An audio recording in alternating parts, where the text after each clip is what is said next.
Wow, what a win, man. Holy cow. What a win by the Chicago Bears. Waiting for you guys to get in here, man, and talk with me because I am so hyped after that win. Holy cow. So freaking hyped. I can't believe we were able to pull that one off. Honestly. Let me tweet the link out so you guys can go ahead and join here.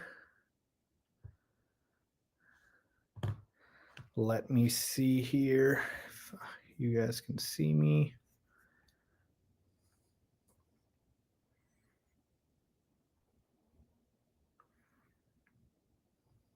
Let's go. Let's go. Let's go. Let's go. Get in here. Get in here, guys. We gotta talk. We gotta talk. Yeah. Leroy, I need to wipe myself after that Bears game. I feel like I have a million gray hairs at this point. I think that game aged me about 10 years, but we got the dub. We got the W. That's all that matters to me. Holy cow. What a win. I just posted my post-game recap for that. And as always, wanted to hop in here with you guys and talk about the game, man, because that was awesome.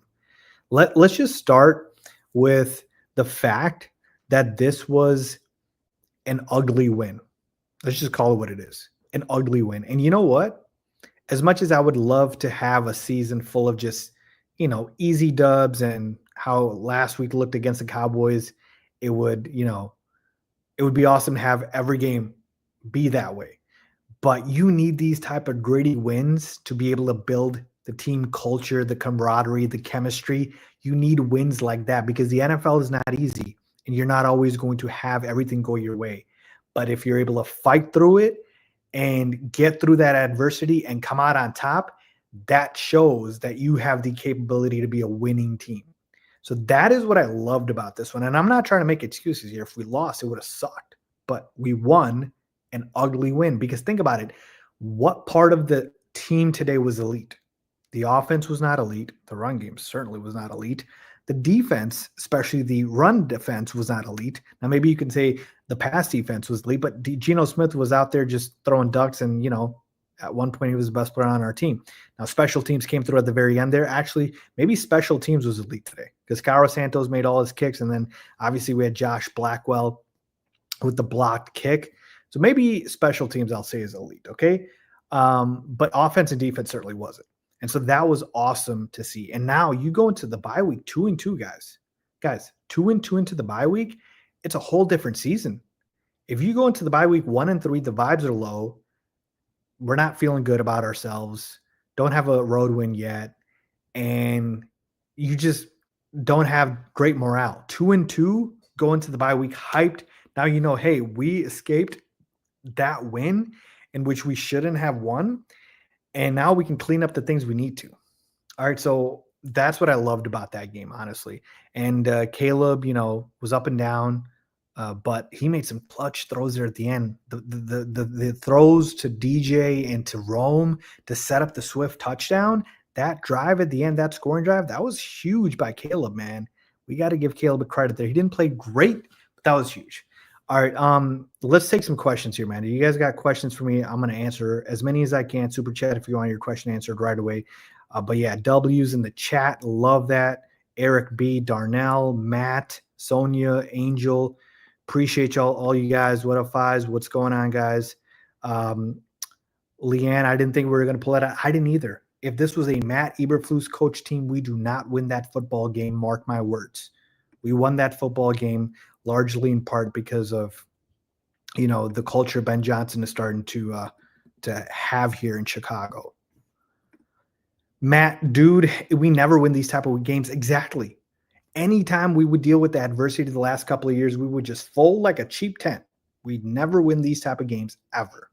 And that was so frustrating to see because these are the type of games that you want to be able to win to prove that you're a good football team. So I totally, totally agree with that. Let's see here. Julius, Ben Johnson sitting Braxton, going with 2 rookies at the tackles. That took guts. Yeah, man. I gave a shout out to to Ozzy Trapilo and Theo in my post game recap because they played pretty solid considering the circumstances. And they kept having to switch, I felt like, on both the left or right side, or maybe they didn't, but the broadcast was saying that they were. But kudos to them and kudos to Ben Johnson for pulling that out because obviously the offensive line struggled mightily early on. Max Crosby was wrecking havoc, and it was just bad. Eric B. Caleb can be clutch in Ben Johnson's systems. GG, fellas. Yeah, Caleb had a clutch drive at the end. Even though Swift got the touchdown, Caleb made that drive happen with his key plays. Make no mistake about it. That was Caleb Williams. We got a super chat. Appreciate you, Cornelius Pryor. We don't win that game without those turnovers, even though we didn't capitalize off of them. It stopped their offense from scoring on those drives. Absolutely. Big shout out to Kevin Byard, man. I know Josh Blackwell obviously saved the day at the end, saved the bacon, but it was Kevin Byard with those interceptions. Geno Smith obviously, played terrible today, but our defense really carried us early on. The run defense was terrible. That's why I said the 2 units you could probably say which were decent. Well, actually, one was really good. Special teams was awesome today, but the pass defense was very solid. Okay, so I do want to give a shout out to Kevin Byard on and the pass defense on that. Tyree Stevenson as well. So yeah, that was awesome to see. First road win for Ben. Yes, absolutely. Swift has to go. All right. Do we want to get into this right now, Jason and guys?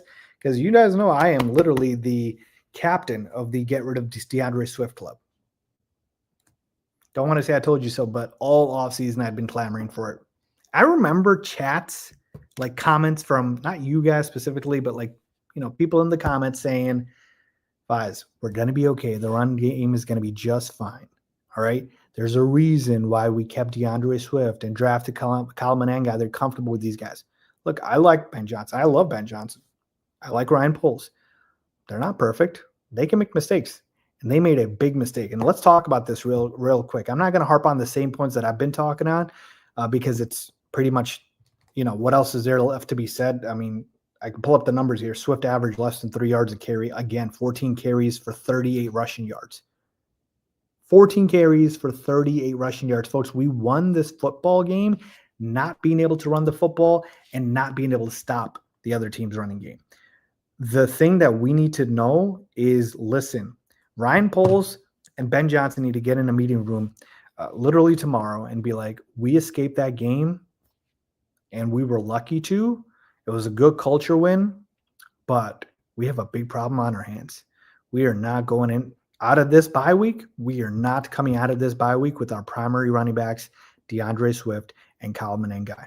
You better address this damn running game because you were lucky you got the win, but you might not get lucky again.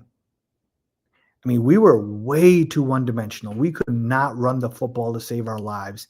And this was just something that I had been telling you guys I saw all offseason. So we better trade for a damn running back. There's probably nobody on free agency that's good enough, but we better do that. Humane Street Sports, great win. Let's not speak the past. Let's move to the bye, heal up, and keep eating these dubs. Yeah, I mean, obviously loved the fact that we're 2-2. So yeah, I'm good with it. Dunamis, I agree that was an ugly win and keep it the good work, Foz. Appreciate you guys, man. I'm not going anywhere here. Keeping the vibes going. John Holland, Josh Blackwell, let's go big road dub. Shout out Josh Blackwell, man. Give him the game ball. Give him the game ball. Cornelius Pryor, why can't we get a guy like Raheem Mostert? Yeah, man, Raheem Mostert would be a better downhill runner than what we have right now. There's so many guys. Remember at one point J.K. Dobbins was available. Do you guys remember that? J.K. Dobbins, he's running the football real well for the Broncos. That would have been awesome. Land, where the hell is Roshan? I don't know if Ben Johnson trusts him. He's on special teams, and I can't figure out for the life of me. Obviously, he's the better short yardage runner, but I don't know. Maybe they bring Roshan and dust him off, but yeah. Go get a Brees, go get a Kamara. Yeah, man, honestly, there's guys out there. I wouldn't want Alvin Kamara specifically because I don't think he's a great between the tackles runner.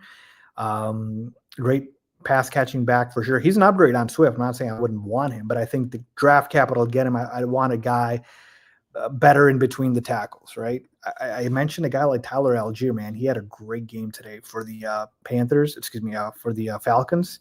He's another guy. Jim George, the defense won the game for us today. Absolutely. The defense was awesome. We're talking about the pass defense, by the way. The run defense was terrible. So, yeah, that was awesome to see. Mike Media, I'll be honest, I was doubting them the whole game, and credit to Ben and the team, gutsy win. That's exactly what I would say. So, gutsy win. Gutsy win by the Chicago Bears. And so that is the type of win that really builds the team morale and culture. So let's hope that we keep it going. Julius Thompson, I'm not against getting a running back, would prefer not giving up draft capital to do it. So here's what you guys need to understand. Giving up a 5th, 6th, 7th round pick to me is not that big of a deal, considering that those type of picks really don't pan out. And I am not saying to give up a 1st, 2nd, 3rd round pick. At most, I'm giving up a 4th. And the reason I'm okay with that is because the draft capital you had this past year, I mean, Colson Loveland, Luther Burden, those guys don't even see the field. All right. If we had a Cam Scatterbo, think about this. If we had a Cam Scatterbo in the 4th round, how impactful would he have been right now? That would have been an awesome addition. So what do you do when you make a mistake? You try to go ahead and correct it. We made a mistake not drafting a running back and acquiring one in free agency. So let's go ahead and correct it, because here is what I do not want, and I can see this happening, and I'm so afraid of it. What I do not want is for Poles and Ben Johnson to be like, hey, we got the dub, we'll be fine. And then, coming out of the bye week and going into the latter half of the season, you see how much the run game continues to struggle. And guess what? It will end up costing us games. It will. I am telling you, we need to add a running back ASAP. ASAP. You can give up a 4th, 5th, 6th round pick. It's not that bad. Dunamis, do you think we should trade DJ Moore? No, I do not believe we should trade DJ Moore to go out and get a running back. DJ Moore is still a valuable part of this football team. I know he hasn't had the greatest start to the season, but I am not that out on DJ Moore like maybe other Bears fans are.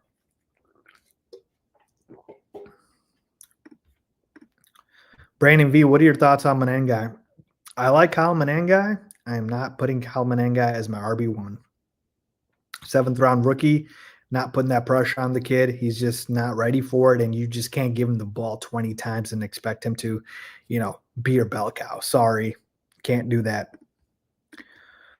Camaro 83, do you think we should get rid of Kmet? So, yeah, this is a good question. Cole Kmet, very up and down game today. Made some big plays, but also left a lot of yardage on the field. So here's the thing with Cole Kmet. I do believe this will probably be his last season with the Bears. We drafted Colson Loveland, top 10 pick. You don't invest a top 10 pick in a guy and then keep, his backup as well, usually. And so unless Cole Kmet, has a fantastic season and Colson Loveland's out for a while, I think starting next year, this is Colson Loveland's job, and Cole Kmet will probably not be on the Bears. And you saw the difference between Loveland and Kmet today. Loveland is just so much more fluid as an athlete. Kmet is more stiff, right? When he's literally waiting to catch the football, standing in a spot and catching it, and then literally turning like so slow. And when I kept seeing that, I'm like, Cole, what are you doing, buddy? Like, you got to go ahead and, be able to be a little quicker than that. And then, of course, he drops a couple of passes. Look, I still like Cole Kmet. I still think he can be a big part of this football team. But I think you let him be on the team for this year, and then you assess it next season. But I don't believe we're going to trade him. I don't believe we're trading anybody. 5-year legend, what were you thinking before that kick? All right, so let me run you guys by what was going on. So I'm watching the game, right? And it's 25-24 Bears are up, and I'm thinking, all right, well, they're picking up chunk yardage here, and they're in field goal range, and I think Daniel Carlson is going to kick it. And what I'm already thinking is they're already going to make the kick, and we have 48 seconds, something like that, to drive down the field. So I'm thinking, man, can Caleb get us 2 chunk plays to set up Cairo Santos? Because Cairo's been money all game. He was money all game, so I had a lot of faith in him. And that's what I was thinking about. I thought the kick was like good. Daniel Carlson's a solid kicker, so I thought it was for sure going to be good. So I was literally thinking about the next play, literally thinking about, can Caleb drive us down the field and get us a field goal? Run defense. Let's talk about the run defense, guys. That's something we need to fix. That isn't as easy of a fix as the running back situation. We could not stop Ashton Jeanty to save our life. I mean, he had 140 rushing yards, about 138. Yeah, if you have a struggling running back right now and you have the Bears on your schedule, that's his breakout party, because we can't stop the run game to save our lives. So Dennis Allen's got his work cut out for him, and he really, really does need to figure out how to stop this run game, because it's bad. And the Raiders don't even have a great offensive line, so it's like they're able to run block so well. And Genty's a good back. It's not that he's not a good back, but Javonte Williams had a big game against us.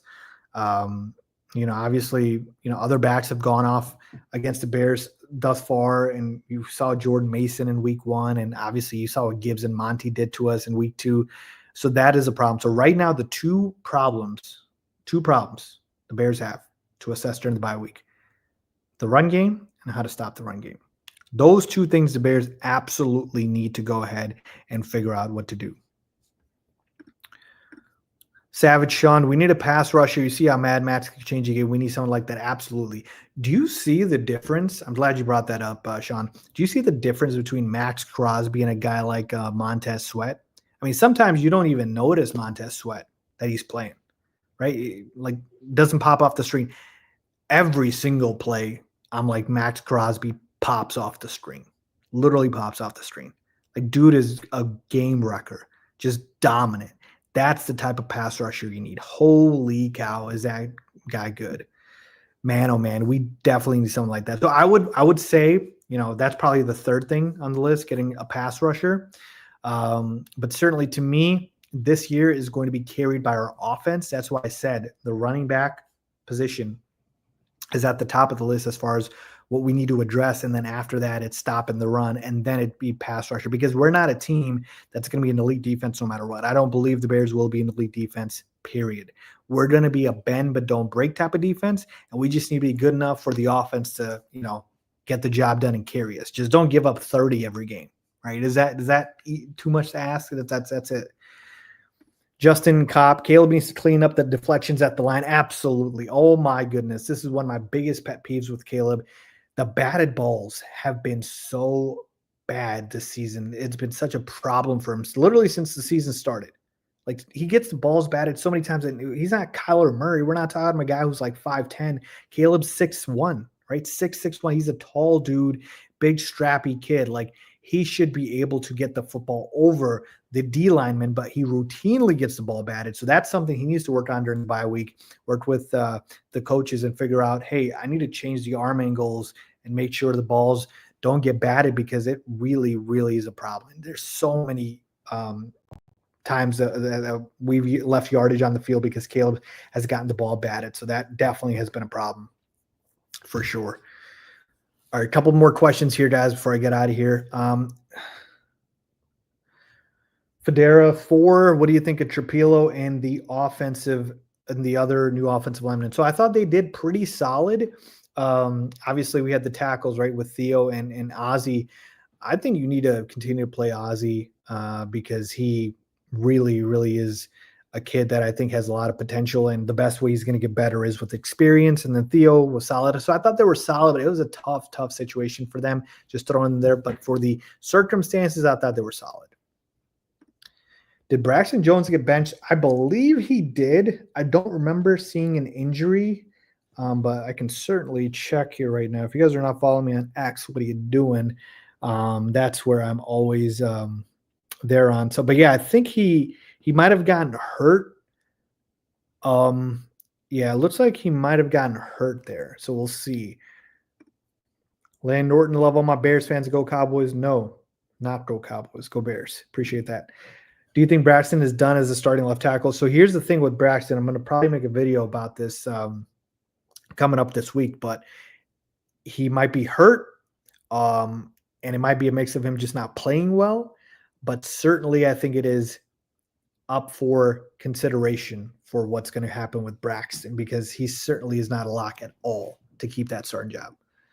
Walter, follow you. Did you follow me on X? Would appreciate that if you did. Dora, where's Roshan? Roshan is on special teams, guys. He's on special teams, and for whatever reason, Ben Johnson does not trust him. That's the thing. So we'll see. But even with Roshan, we still need to upgrade the run game. Justin Cobb, I reiterate, we owe Tyree Stevenson some props today. Absolutely. Tyree Stevenson gets a shout out. Kevin Byard gets a shout out. Josh Blackwell gets a shout out. Tyreek has really stepped up from his slow start to the season. Remember the first couple of games where quarterbacks had a perfect pass rating targeting him? Like, he's been much, much better. Certainly. So I want to give him his props for sure. And I think just the secondary has been better than expected, even with Jalen Johnson out. So I do want to give them their props. But yeah, man, so exciting to see this this dub, man. But yeah, let me know what you guys think. I'm probably gonna hop off here, and we'll go live again during this week. But what a win! What a freaking win! I appreciate you guys stopping by, and I will talk to you guys in the next video.